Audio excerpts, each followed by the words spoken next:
It does feel like kind of a fresh start. Hear the words cultural reset, new code of conduct for the players, new leadership group, obviously new players, new training ground. I mean, you've been here a few years now.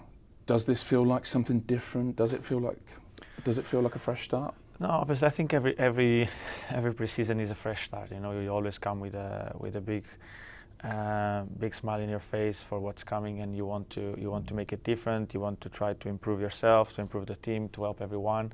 Obviously, we know that we have massive changes, not only in the training ground, in the team, and obviously, I think the atmosphere in the preseason tour was very good in America. Was something that probably the team needed also for the ones that just came to the club to get involved with us, to have moments off the pitch with us also.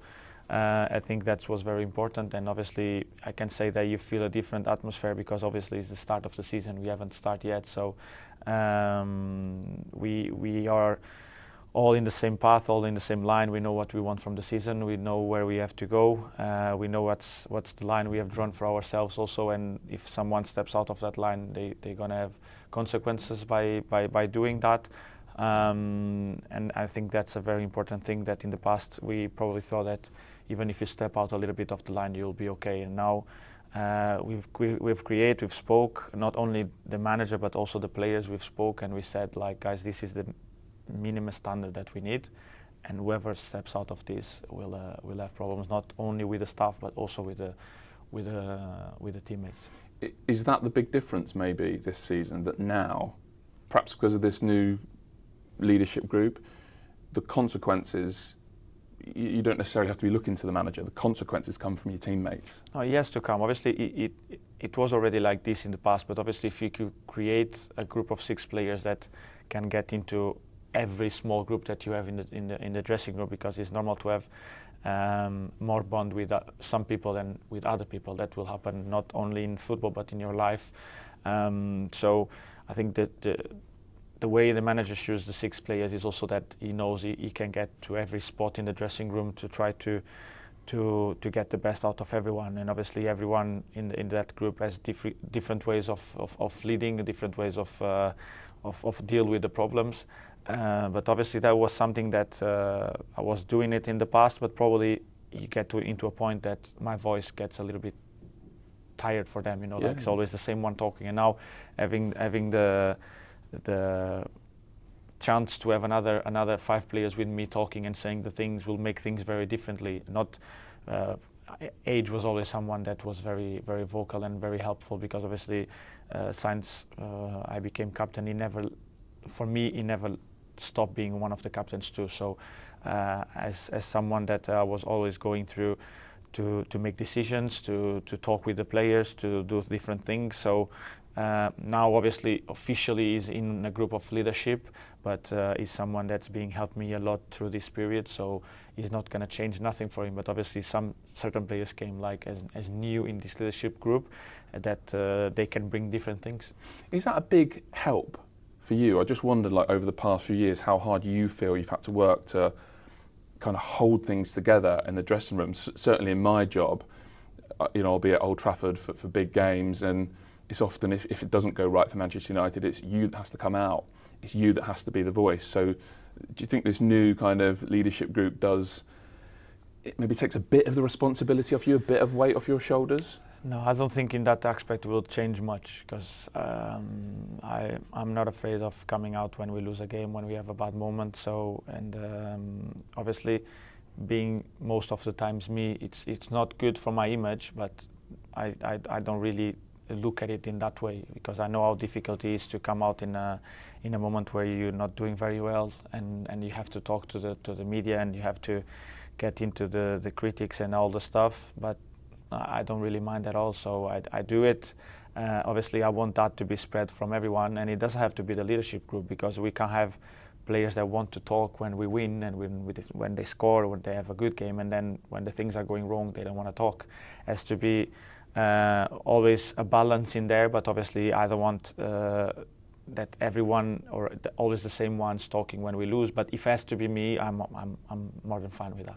Can I take you back to the start of the summer? Because you had an option, like a really attractive option.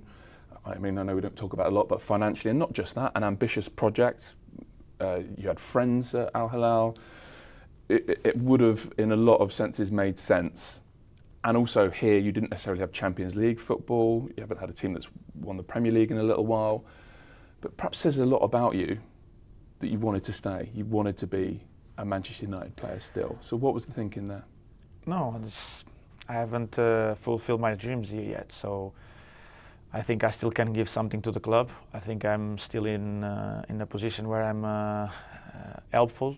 So the thing for me, I've always said, I will be here until the club decides, Bruno, it's time to go. And obviously I know it was tough on the club to decide that, because it was a big amount of money that the club has never get in the past. Probably since Cristiano left, that was the last one that they got so much money for a player.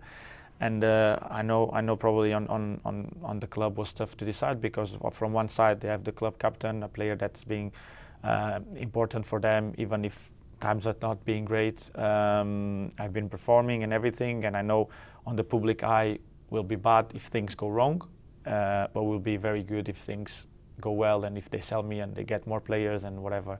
But in my mind, I've always said this is the place where I want to be. The dream of coming and playing to the Premier League, because for me is the biggest league in the world, and I want to fulfill my dreams of staying here and winning more things with the club. But obviously, as I said, I know that people will have different opinions. Oh, he's 30 years old. He's getting old. He's not. But 40's not old, Bruno. No, I still can run. I still can fight. I think I can still score goals. I can still help my teammates. I can still do everything that I was doing 5 years ago when I first came, and everyone was very excited with me. Probably this season with a different role in many occasions. Probably you will even hear less talk about Bruno and more talk about the team. But this is why I want to stay here, because I want the team to succeed. And I don't want to be in the shadow. It's not that, but I know that other players now will step up and will show why they are at Man United, why they play for this club, and why they will be so important for us. When you say different role, you think deeper because of the players you've signed? No. I think that because I can play in different positions in the system that the manager likes. Even either if people like it or not, I can play in almost every position from the midfield upwards. So it will depend on what the manager wants. But obviously the manager brought in Cunha and Brian, and we still have Mason and Josh that can play there, Ahmad that can play there. We have a lot of players that can play in two roles, and we have a lot of players that can play in the two of holding midfielders. So I'm ready for everything. I will be fighting for my place. I have no guarantees that I'm going to play. So my aim will be, as always, to improve myself, improve the team, and help everyone to get a better and successful season. You sound like a man on a mission to get Manchester United back to, where certainly the supporters would say the club belongs. No, and I agree with that. I agree with them. We need to get back to that places. Obviously, our place is number one, and we will do everything as possible to get in there as quick as possible. I don't know how long it's going to take, but we're going to do everything to get that as soon as possible. Thank you. Thank you very Thanks, much. Bruno.